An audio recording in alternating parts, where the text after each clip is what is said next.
തുമ്പിക്കൈയിൽ ഗുരുതര പരിക്കുകളുമായി അതിരപ്പിള്ളിയിൽ കാട്ടാന മഞ്ഞക്കൊമ്പൻ. കഴിഞ്ഞ 3 ദിവസമായി മഞ്ഞക്കൊമ്പൻ മേഖലയിൽ ദയനീയ കാഴ്ചയാവുകയാണ്.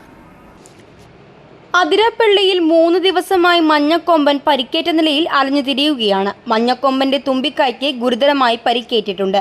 നിലവിൽ പാലപ്പള്ളി എസ്റ്റേറ്റിലെ ചൊക്കനയിലാണ് മഞ്ഞക്കൊമ്പൻ തമ്പടിച്ചിരിക്കുന്നത്. കാട്ടാനകൾ തമ്മിലുണ്ടായ ഏറ്റുമുട്ടലിലാകാം മഞ്ഞക്കൊമ്പന് പരിക്കേറ്റതെന്നാണ് വനംവകുപ്പ് അധികൃതർ കരുതുന്നത്. തുമ്പിക്കൈയിലെ മുറിവ് ആഴത്തിലുള്ളതാണെന്ന് ദൃശ്യങ്ങൾ വ്യക്തമാക്കുന്നു. മുപ്ലിയം ഫോറസ്റ്റ് സ്റ്റേഷൻ പരിധിയിലാണ് കാട്ടാന ഇപ്പോഴുള്ളത്.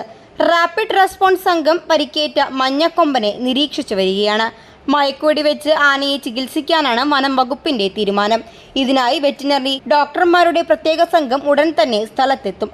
ആന വനത്തിനുള്ളിൽ മറഞ്ഞിരിക്കുകയാണെന്നും കൃത്യമായ ലൊക്കേഷൻ കണ്ടെത്താൻ ശ്രമം തുടരുകയാണെന്നും അധികൃതർ അറിയിച്ചു. മതപ്പാടിൽ ഉള്ളതിനാൽ അപകടകാരിയും കൂടിയാണ് മഞ്ഞക്കൊമ്പൻ. 3 പേരെ മഞ്ഞക്കൊമ്പൻ ഇതിനകം കൊലപ്പെടുത്തിയതും ആശങ്ക വർദ്ധിപ്പിക്കുകയാണ്.